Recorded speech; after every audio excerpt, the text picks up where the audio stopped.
Hello friends, welcome to GK study. तो चलिए शुरू करते हैं चैप्टर 9 को। सबसे पहला क्वेश्चन यहां पर है कि निम्नलिखित में से किस राजा द्वारा शाहपुर किले का निर्माण करवाया गया था या किया गया था। शाहपुर किले के बारे में पूछा गया है। चार आपके पास ऑप्शन दिए गए हैं, सूरजमल, सूरजसेन, भक्तमल, सिद्धसेन या फिर संसारचंद। देखिए, सबसे पहले जो शाहपुर किला है आपका कहां पर पड़ता है ये तो आपको पता ही होगा। कांगड़ा डिस्ट्रिक्ट में जो है वो आपका शाहपुर किला पड़ता है, शाहपुर में। उसके बाद इसकी जो स्थापना की गई थी या फिर इसका निर्माण जो किया गया था वो किया गया था आपका भक्तमल के द्वारा। ठीक है जी, किसके द्वारा? भक्तमल के द्वारा। अच्छा, कुछ और इंपॉर्टेंट अगर हम यहां पर किलों की बात करें तो अगर आपसे पूछ लिया जाए कमलागढ़ जो आपका दुर्ग है वो कहां पर है, वो है आपका मंडी में, और इसका निर्माण जो करवाया था वो करवाया था आपका सूरजसेन ने। ये याद रखिएगा। नेक्स्ट इंपॉर्टेंट की बात करें तो आपसे पूछ लिया जाए दमदमा महल। दमदमा महल जो है वो भी आपका मंडी में है और इसकी भी स्थापना जो है वो आपकी सूरजसेन ने करवाई थी। अगला आपसे पूछ लिया जाए तारागढ़ किला। तारागढ़ जो किला है वो आपका पड़ता है चंबा में और इसकी जो स्थापना की गई थी या फिर इसका जो निर्माण करवाया था वो जगत सिंह ने करवाया था। अच्छा, नेक्स्ट एक और देख लेते हैं, इंपॉर्टेंट है सरखपुर दुर्ग। जो सरखपुर दुर्ग है वो आपका मंडी में है और इसका निर्माण जो करवाया गया था वो सिद्धसेन के द्वारा करवाया गया था, सिद्धसेन। अच्छा, नेक्स्ट जो है वो आपका छातीपुर किला। ये कॉमन है, आपने बहुत बार सुना भी होगा। छातीपुर किला ये आपका बिलासपुर में पड़ता है और इसका निर्माण जो है वो संसारचंद के द्वारा करवाया गया था, संसारचंद। ठीक है, तो ये कुछ इंपॉर्टेंट है। बाकी जो बचे कुछ हैं वो भी फर्दर वीडियोस में डिस्कस करेंगे। कौन कौन से? एक तो शाहपुर किला, कमलागढ़ किला, दमदमा महल, तारागढ़ किला, सरखपुर, फिर आपका किला हो गया, आप किला बोल लीजिए या फिर दुर्ग बोल लीजिए, और छातीपुर किला। ये आप याद रखिएगा कहां कहां पर पड़ते हैं, उसके बाद किस किसने जो है वो इसका निर्माण जो है वो करवाया था। ठीक है जी, ये हो गया। आगे बढ़े तो देखिए, आगे बढ़ने से पहले एचपी पंचायत सचिव की पोस्ट आपको पता ही है कि आएंगी इस बार। ठीक है, बजट में भी अनाउंस किया गया है और नोटिफिकेशन में आपको देखने को मिलेगी। तो पीडीएफ मास्टर कोर्स इसका लॉन्च कर दिया गया है। साथ साथ जो है वो बोनस रिवीजन वीडियोस भी आपको इस बार मिलेगी। हम पीडीएफ कोर्स ही लॉन्च करते थे बट इस बार बोनस वीडियोस आपको मिलेंगी और बहुत ज्यादा हेल्पफुल आपके लिए रहेगी। तो फर्स्ट 200 स्टूडेंट्स के लिए जो है वो अच्छा खासा डिस्काउंट दिया जा रहा है। कूपन कोड यूज कीजिएगा HPS 2023, जिससे आप अच्छा खासा डिस्काउंट ले पाओगे।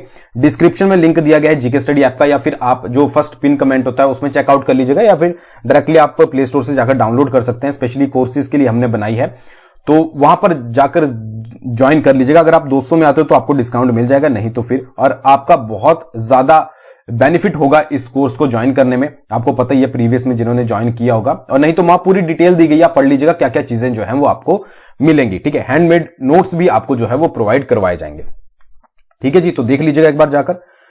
अच्छा, अगला क्वेश्चन है कोपरा पानी का चश्मा हिमाचल प्रदेश के किस जिले में स्थित है? कोपरा के बारे में पूछा गया। देखिए, कोपरा दो ही तरीके के जो है वो आपके गर्म पानी के, एक तो गर्म पानी का चश्मा होता है और एक होता है आपका ठंडे पानी का चश्मा। तो कोपरा जो है वो आपका है ठंडे पानी का चश्मा। कोल्ड जो है वो आपका ये चश्मा है और ये पड़ता है आपका कांगड़ा जिले में। अगर प्लेस पूछ लिया जाए तो ये आपका नादौन के आसपास पड़ता है, तो कांगड़ा आपको याद रखना है। अच्छा, कांगड़ा की बात हुई है, कुछ और इंपॉर्टेंट चश्मों की बात कर लेते हैं। सबसे पहले आता है आपका ज्वालामुखी। ठीक है, तो ज्वालामुखी जो है वो आपका एक गर्म पानी का चश्मा है, ये आपको पता ही है, ये भी कांगड़ा में पड़ता है।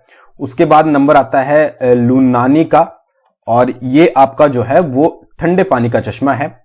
और लुनानी से रिलेटेड एक इंपॉर्टेंट ये भी पूछा जाता है कि किसने इसकी खोज की थी, तो ए कॉलमैन याद रखिएगा, कॉलमैन, ए कॉलमैन ने जो है वो इसकी खोज की थी। तो लुनानी हो गया। उसके बाद आपका सलोल हो गया, ये भी आपका जो है वो ठंडे पानी का चश्मा है। तो ये तीन मेजर पूछे जाते हैं, उसके साथ साथ कोपरा पूछा जाता है। इसके अलावा जो है वो एक सुलह में भी पानी का चश्मा है, ठंडे पानी का चश्मा, और बैजनाथ के पास पलम वैली है। ठीक है, पलम वैली आपको पता ही होगा, नहीं पता है तो याद रखिएगा पलम वैली कहां पर है, बैजनाथ के पास है, वहां पर भी जो है वो एक पानी का चश्मा है। बट ज्यादातर जो मेजर एग्जाम में पूछे जाते हैं ज्वालामुखी, लुनानी और सलोल, और उसके साथ साथ कोपरा पानी का चश्मा याद रखिएगा। नेक्स्ट क्वेश्चन है। अच्छा, आगे बढ़ने से पहले आपको बता दूं कि इसकी पीडीएफ जो है वो आपको टेलीग्राम पर मिल जाएगी, लिंक डिस्क्रिप्शन में दिया गया है। उसके साथ साथ करंट अफेयर की अगर आप तैयारी कर रहे हो, एचपीपीएससी करंट अफेयर जरूर पूछेगा, तो उसका भी परीक्षा बूस्टर का लिंक डिस्क्रिप्शन में दिया गया है, जहां पर आप free of cost current affair read कर सकते हो 60 सेकंड के अंदर। तो एक बार जरूर विजिट कीजिएगा या फिर डायरेक्टली यूट्यूब पे सर्च कीजिएगा परीक्षा बूस्टर। क्वेश्चन है, निम्नलिखित में से किस घाटी को शहद और दूध की घाटी कहा जाता है? घाटियों के बारे में पूछा गया है, चंबा घाटी है कि कांगड़ा घाटी, किन्नौर घाटी है या पब्बर घाटी है जिसको शहद और दूध की घाटी कहा जाता है? आप सभी को पता ही होगा, इसका जो सही आंसर है वो है आपका चंबा घाटी। चंबा घाटी को शहद और दूध की घाटी कहा जाता है और चंबा घाटी फेमस है आपकी औषधीय वनस्पति और फ्लावर्स को लेकर, ठीक है, फ्लावर्स वगैरह यहां पर ज्यादा मिलते हैं। एक और नाम चंबा घाटी का है, वो है आपका रावी घाटी। अब इससे ज्यादा इंफॉर्मेशन इसके बारे में है नहीं, तो नाम याद रखिएगा, चंबा घाटी का रावी घाटी भी है और इसको शहद और दूध की घाटी भी जो है वो कहा जाता है। अगला क्वेश्चन है, भूभू दर्रा निम्नलिखित में से किसको आपस में जोड़ता है? सोलन सिरमौर को जोड़ता है, सोलन शिमला को जोड़ता है, मंडी कुल्लू को जोड़ता है या फिर कुल्लू कांगड़ को जोड़ता है? क्या भूभू दर्रा जो है वो किसके बीच में स्थित है या किसको आपस में जोड़ता है?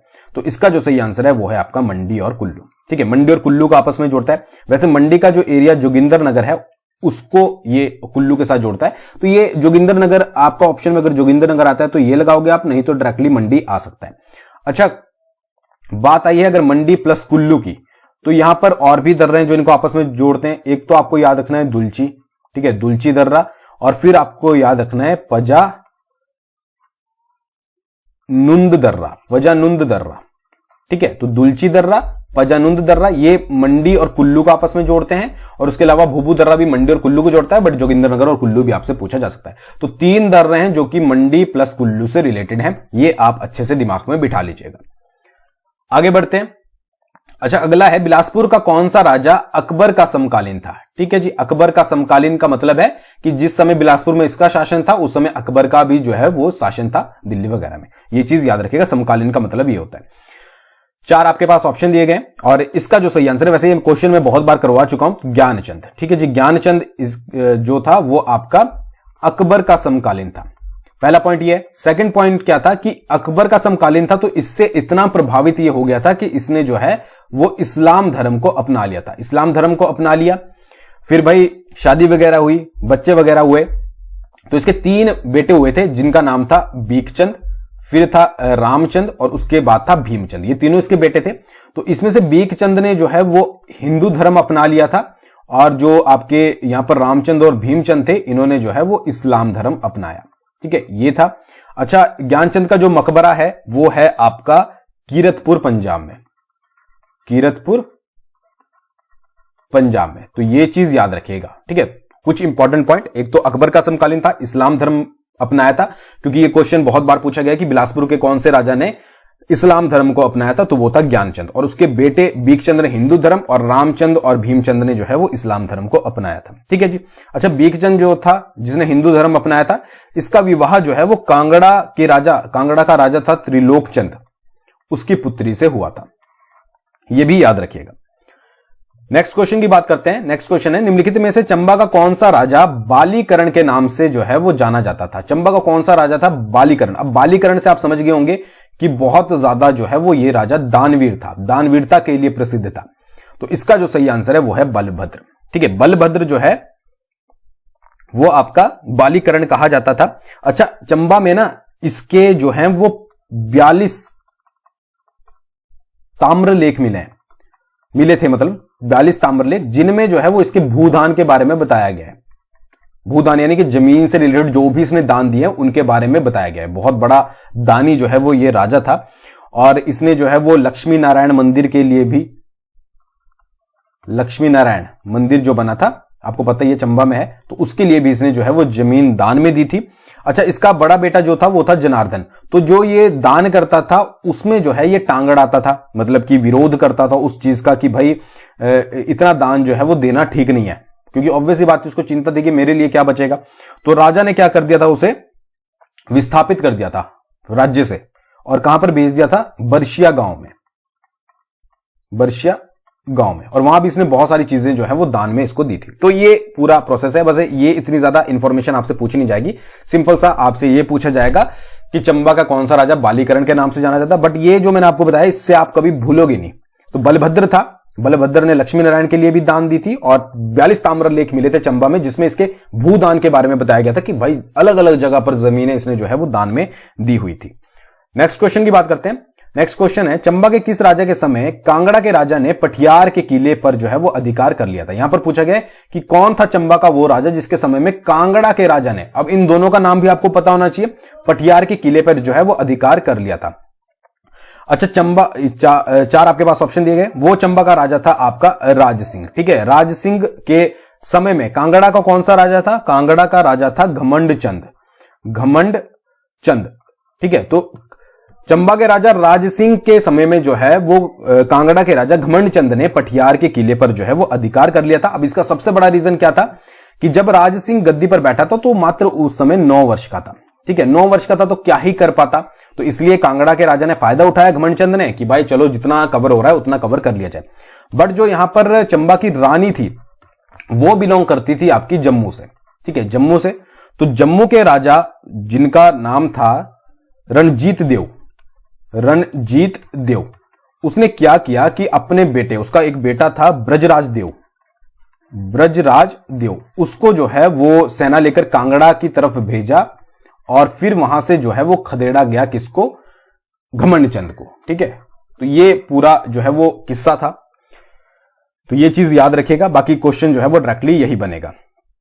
नेक्स्ट क्वेश्चन की बात करते हैं। गुलेर के किस राजा ने अपने परिवार का नाम का उपनाम बदलकर चंद से सिंह कर लिया था, ट्रांसफर कर लिया था? पहले जो है गुलेर के बारे में पूछा गया है, पहले जो है वो चंद लगाते थे, फिर उसके बाद सिंह लगाना जो है वो शुरू कर लिया था। 4 आपके पास ऑप्शन दिए गए, तो इसका जो सही आंसर है वो है आपका मानसिंह। इससे पहले जो भी राजा थे वो चंद लगाते थे और इसने जो है वो मानसिंह मतलब सिंह लगाना जो है वो शुरू करा।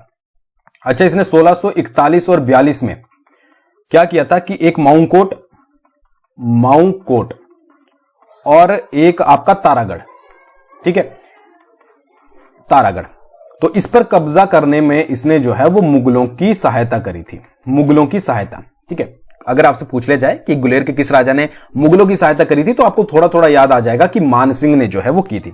अब भाई मुगल इससे खुश हो गए, शाहजहां जो है वो उस समय राज करता था, तो शाहजहां ने इसे खुश होकर जो है वो शेर ए अफगान का नाम जो या उपाधि जो है वो दी थी, शेर अफगान। तो बहुत सारे क्वेश्चन यहां से बन जाते हैं। शाहजहां का समकालीन था, शेर अफगान की जो है वो उपाधि मिली थी। साथ साथ जो है वो इसने मानगढ़ किला भी जो है वो बनाया था, तो ये मैंने आपको प्रीवियस वीडियो में भी बताया था। तो इतने पॉइंट जो है वो आपको इसके बारे में याद रखने। अगला क्वेश्चन है, त्रियुगी नारायण मंदिर हिमाचल प्रदेश के किस जिले में स्थित है? त्रियुगी नारायण, 4 आपके पास ऑप्शन दिए गए। इसका जो सही आंसर है वो है आपका कुल्लू। डिस्ट्रिक्ट पूछी जाए तो कुल्लू, स्थान पूछा जाए तो दयार। ठीक है, दयार। अच्छा, और कोई मंदिर इंपॉर्टेंट है तो त्रिपुरा सुंदरी, वैसे तो बहुत मंदिर है कुल्लू में। ठीक है, त्रिपुरा सुंदरी, और उसके बाद दखनी महादेवी जो थोड़े डिफरेंट है, दखनी महादेवी। उसके बाद आपको पता ही है कि मनु मंदिर, और उसके बाद बजोरा, उसके बाद आपका बिजली महादेव। ठीक है, बिजली महादेव। तो ये कुछ मंदिर है, बाकी और भी बहुत सारे जिनको हम फर्दर वीडियोस में जो है वो डिस्कस करेंगे, बाकी ये आपने याद रखने। नेक्स्ट है, बालड़ी बोली निम्नलिखित में से किस जिले में बोली जाती है? 4 आपके पास ऑप्शन दिए गए, चंबा, बिलासपुर, हमीरपुर या फिर मंडी। तो बालड़ी बोली जो है वो आपकी मंडी डिस्ट्रिक्ट में बोली जाती है, और अगर एरिया पर्टिकुलर पूछा जाए तो वो है आपका बलह एरिया में जो है वो आपकी बालड़ी बोली बोली जाती है। देखिए, अगर बात करें मंडी की तो मंडी में बोली जाती है आपकी मंडियाली, जो ज्यादातर फेमस है अगर मंडी की बात करें। अगर बात करें सुंदरनगर की और फिर सुकेत की, तो यहां पर बोली जाती है आपकी सुकेती। ठीक है जी, और उसके बाद सरका घाट में बोली जाती है आपकी सरका घाटी। ठीक है जी, तो सुकेत में सुकेती। ठीक है, और अच्छा एक और चीज, सुकेती फॉसिल पार्क अगर आप पे कभी आ जाए तो ये मत सोचिएगा कि मंडी में सुकेती तो मंडी में होगा, सुकेती फॉसिल पार्क है आपका सिरमौर में। ये मैंने जस्ट आपको इसलिए बताया कि ताकि आप कंफ्यूज ना हो। तो आज की वीडियो में बस इतना ही। बाकी जो भी लोग पंचायत सेक्रेटरी की तैयारी कर रहे हैं, एक बार जाकर कोर्स जरूर विजिट कीजिएगा, बहुत हेल्पफुल रहेगा। 200 ही सीट्स जो है वो आपकी हैं, तो आप टाइम रहते जो है वो ज्वाइन कर लीजिएगा। बहुत जल्दी मिलेंगे नेक्स्ट वीडियो में। Thank you.